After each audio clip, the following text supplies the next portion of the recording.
Di video kali ini aku mau jelasin hasil diskusi aku dengan Pak Al, guru sejarah aku, tentang kenapa sih masih ada agresi militer kedua padahal agresi militer pertama udah dilakukan. Jawabannya tidak sederhana enggak atau tidak. Awalnya sih aku mikir kalau ada agresi militer Belanda kedua berarti agresi militer pertama itu gagal karena masalah utamanya ada di Irian Barat. Menurut Indonesia, Irian Barat itu masih bagian dari wilayah Indonesia yang harusnya ikut merdeka. Tapi Belanda punya rencana lain, yaitu Belanda tetap ingin menguasai Irian Barat dan menjadikannya wilayah sendiri yang terpisah dari Indonesia.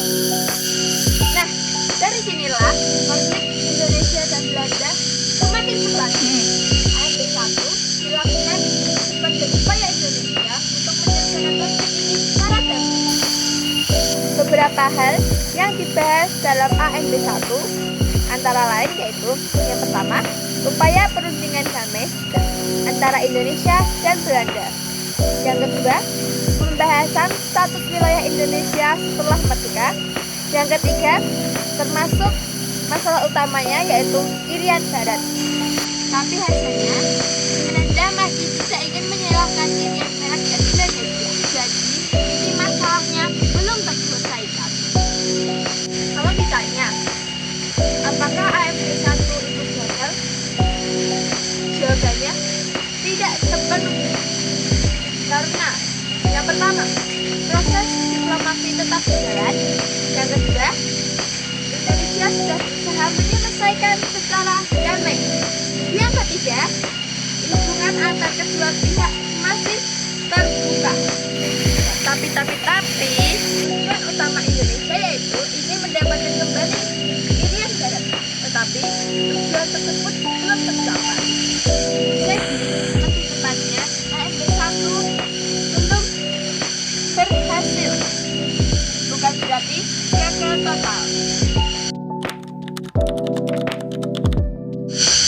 Karena Irian Barat belum bisa kembali ke Indonesia, perjuangan tidak berhenti.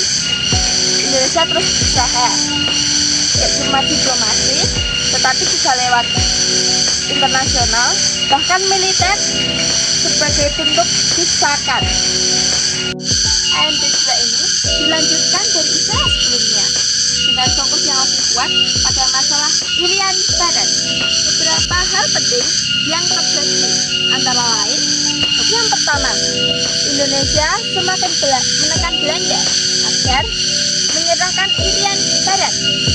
Yang kedua, dunia internasional mulai ikut memperhatikan konflik ini. Dan yang terakhir, PBB ikut terlibat dalam proses penyelesaian ini. Dan akhirnya, melalui proses yang panjang, akhirnya Irian Barat dapat kembali ke Indonesia. Kenapa masih ada AMB 2 padahal AMB 1 sudah dilakukan? Karena masalah utamanya ada di Irian Barat yang belum terselesaikan pada AMB 1. AMB 1 bukan berarti gagal, tapi belum berhasil dan belum mencapai tujuan yang utama. Makanya harus dilanjutkan ke tahap berikutnya, yaitu AMB 2. Dari sini aku paham bahwa sejarah itu bukan cuma soal berhasil atau enggak, tetapi tentang proses yang panjang dan perjuangan yang terus berlanjut. Sekian dari saya, terima kasih.